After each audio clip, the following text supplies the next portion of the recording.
Hello जी, आज की video के अंदर हम बात करेंगे एल्विश यादव पे लगे एलिगेशन। क्या एल्विश यादव पैसों के लिए सांप और उसका जो वेनम जहर है वो बेचता है, या फिर न्यूज चैनल और मीडिया उसको टारगेट कर रहे हैं। इस चैनल पे मैं 2 बार एल्विश यादव को रोस्ट कर चुका हूँ पास्ट में, तो आज ये वीडियो देखने के बाद एल्विश और उसके फैंस थोड़े से शॉक होंगे, क्योंकि आज मैं एल्विश यादव को सपोर्ट करने वाला हूँ। इस चैनल के ऊपर मैं अनबायस्ड और ब्लंट ओपिनियन देता हूँ, और मेरे हिसाब से भाई इस केस के अंदर एल्विश यादव सही है, तो आज एज ए यूट्यूबर मैं उसकी तरफ से स्टैंड लूंगा।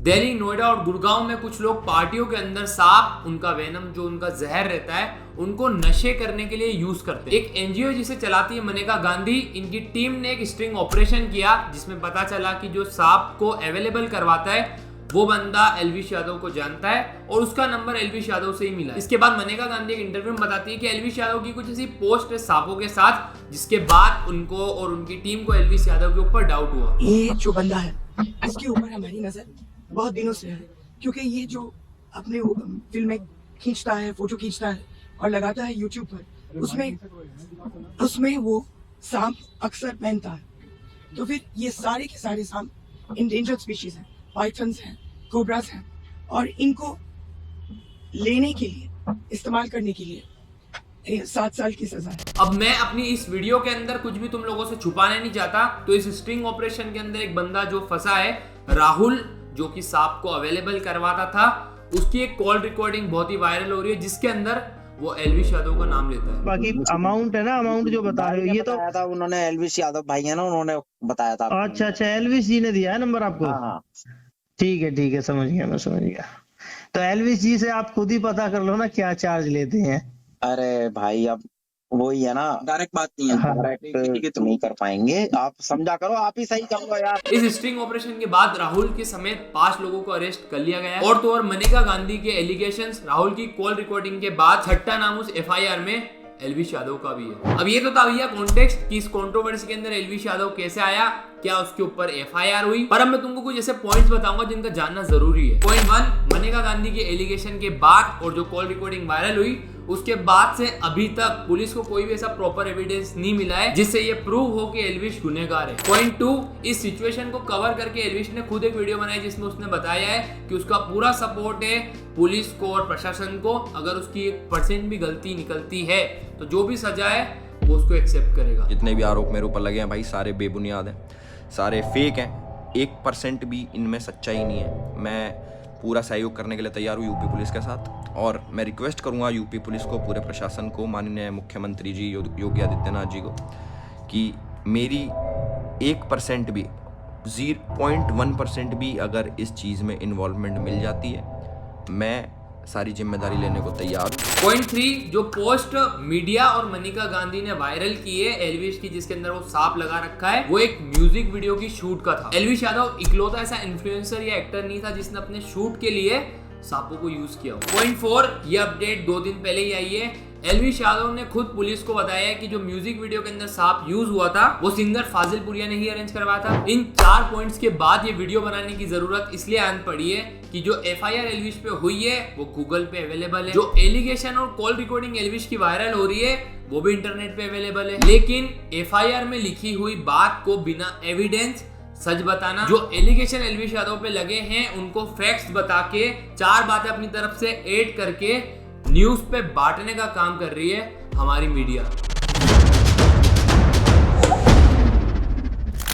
भारत के लोकतंत्र के 4 स्तंभ है, मतलब हमारी जो डेमोक्रेसी है उसके 4 पोल्स होते हैं, और जो 4th पिलर है उसे मीडिया माना जाता है। वैसा इसलिए क्योंकि जो मीडिया है वो देश के लोगों की कंडीशन, उनकी जरूरतें, उनकी रिक्वायरमेंट सही न्यूज के जरिए आम लोगों तक पहुंचाती है, ताकि आप लोग सही फैसला ले सको। पॉइंट टू बी नोटेड, ताकि आप खुद के डिसीजंस ले सको। लेकिन फैक्ट्स तो यही है भैया कि अब राजनीति, गुंडागर्दी, टीआरपी और पैसों के चक्कर में हमारी मीडिया बिक चुकी है।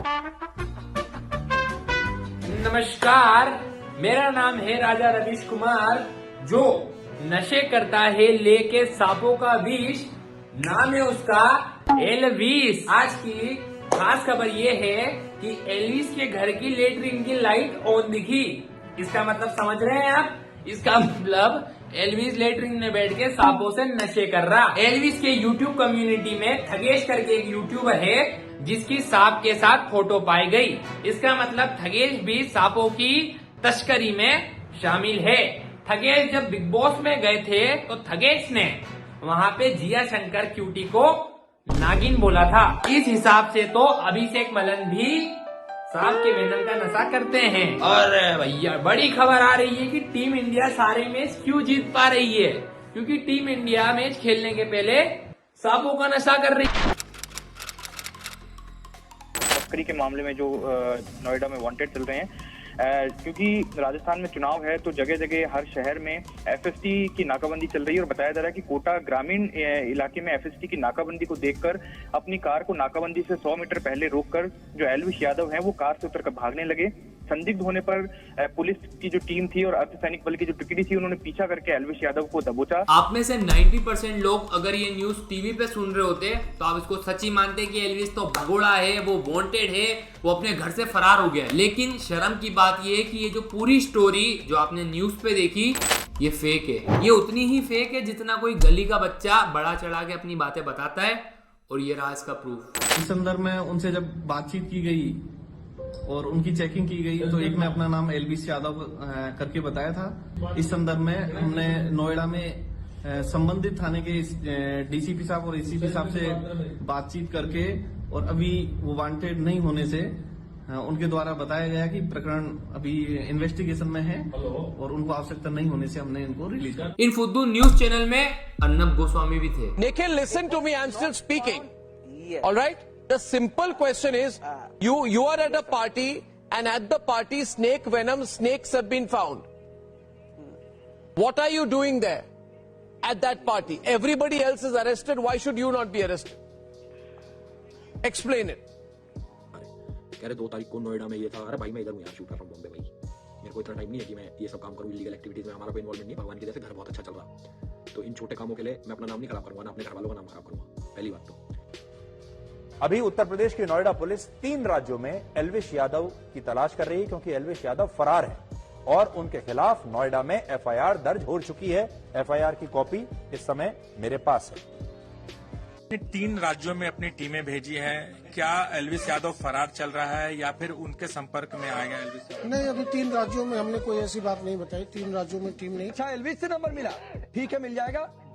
एफआईआर में बातें सामने आई हैं, लेकिन एफआईआर में नाम है एलविश यादव का।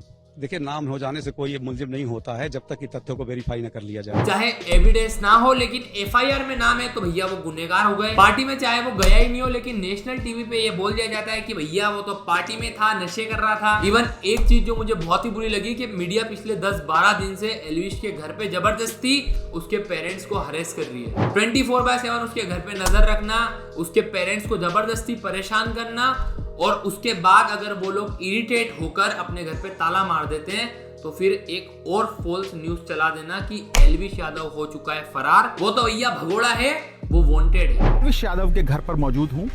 यहाँ पे इस वक्त ताला लटका है। एक गेट ये है और एक गेट दूसरा है। दोनों गेटों पर ताला लटका है। एलविश यादव वहाँ से फरार बताए जा रहे हैं। कहाँ पर है एलविश यादव, इसका तो शायद किसी को नहीं पता। नेशनल न्यूज चैनल ये हमें बता रही है कि एलविश यादव ने इंस्टाग्राम पे स्टोरी क्या डाली। सोशल मीडिया पर काफी एक्टिव रहता है और अपने बारे में जानकारियां देता है।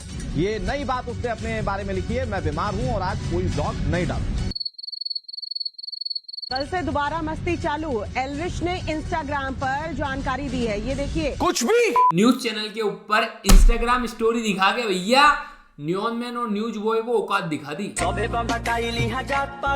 अ सीरियस नोट, जो ये न्यूज चैनल है जो बिना फैक्ट और ट्रूथ के एक फेक स्टोरी को एज अ न्यूज बता रहे हैं, जो ऑडियंस, जो भी लोग घर से ये टीवी पे देख रहे हैं भाई वो तो बिलीव ही करेंगे ना, क्योंकि उनके लिए तो यही सोर्स है। इन सब के चक्कर में एक फॉल्स नैरेटिव और एक जो गलत इमेज एलविश यादव की ये लोग बना रहे हैं, उसकी जिम्मेदारी कौन लेगा? मतलब कि ये मीडिया हमारी डेमोक्रेसी का 4th पिलर है। मैं इस वीडियो के अंदर ये नहीं कह रहा हूँ कि एलविश गलत नहीं हो सकता। अगर वो गलत होगा, इन्वेस्टिगेशन में पाया जाएगा तो उसे सजा मिलेगी। लेकिन मान लो कि वो निर्दोष पाया गया तो जितने भी न्यूज चैनल है जिन्होंने उसकी फेक स्टोरी कवर करी या झूठी न्यूज दी, उनके ऊपर एक डिफेमेशन का केस तो बनता है। अब इस इंसिडेंट के ऊपर जब न्यूज आई, मीम्स बने, तो काफी सारे लोग एलविश यादव को ट्रोल कर रहे हैं ये कह कि भाई तूने सिमिलर चीज आर्यन खान के साथ की थी जब वो ड्रग केस में इन्वॉल्व हुआ था। तब एलविश यादव ने आर्यन खान पे वीडियो बनाई थी, तो अब एलविश डिजर्व करता है। लेकिन मेरा मानना यहाँ पे ये है कि there is a difference between a YouTuber and a news channel. News channel के ऊपर अगर आप एंकरिंग भी करते हो तो आपको जर्नलिज्म में बैचलर डिग्री या फिर मास कम्युनिकेशन का कोर्स करना पड़ता है, जिसके अंदर आपको डेमोक्रेसी, मीडिया के रोल, सच्चाई की भूमिका बताई जाती है। और दूसरी तरफ आ गई रोस्टिंग, जो कि केवल एंटरटेनमेंट का एक जरिया है। वैसे तो मेरे को बड़ा ऑपोजिट बोलते हैं ना, मैं जरा खुल के बोल देता हूँ। राजस्थान में तो कांग्रेस सरकार थी, फिर भी कितने ऑनेस्ट थे वो लोग कि उन्होंने नोएडा पुलिस से संपर्क करके छोड़ दिया। और इतना ही मुझे बीजेपी का बताते हो तुम, भाई बीजेपी के एमपी नहीं तो कराए मेरे पे केस, तो मेरे को किसी पार्टी के साथ मत जोड़ो। मेरा मेन मुद्दा, मेरी लड़ाई इस टाइम चल रही है सिर्फ मीडिया से, कि मेरा नाम उछालो मत। यहाँ पे मेरे पास ना यार दो ऑप्शन थे। मैं भी चाह रहा था भैया बहती गंगा में हाथ धो के एलविश यादव के ऊपर अपना तीसरा रोस्ट निकाल देता, जो कि सच बताऊं तो काफी सारे लोग कर भी रहे हैं। लेकिन अगर मैं इस चैनल को अनबायस्ड कहता हूं तो अभी तक एलविश के ऊपर कोई भी ऐसे एविडेंस नहीं है जिससे ये पता चले कि भैया वो गुनहगार है, और इसलिए हम उसके सपोर्ट में हैं। ये वीडियो तुम लोग शेयर कर सकते हो उन लोगों के साथ जो इस मीडिया की फेक स्टोरी और फेक न्यूज का शिकार हो चुके हैं। और मैं यही होप करूंगा कि अगर वो इन सब केस में इन्वॉल्व था तो उसको सजा मिले, और अगर नहीं था, उसको जबरदस्ती टारगेट किया जा रहा है, तो वो इन सब से जल्दी बाहर निकले। फिर इस चीज को छोड़ के अगर आपको देखना है कि दिवाली पे जो पोल्यूशन का ड्रामा होता है, या गरीबों का मजाक उड़ाया जाता है, या पॉलिटिकल एजेंडा को कैसे घुसेड़ा जाता है हमारे त्योहारों में, तो इसके ऊपर मैंने वीडियो बनाई थी जो आपकी स्क्रीन पे आ रही है, तो इस पे क्लिक करके ये जरूर देखें। और हाँ यार भैया यार, सब्सक्राइब और लाइक करना मत भूलना। बाय।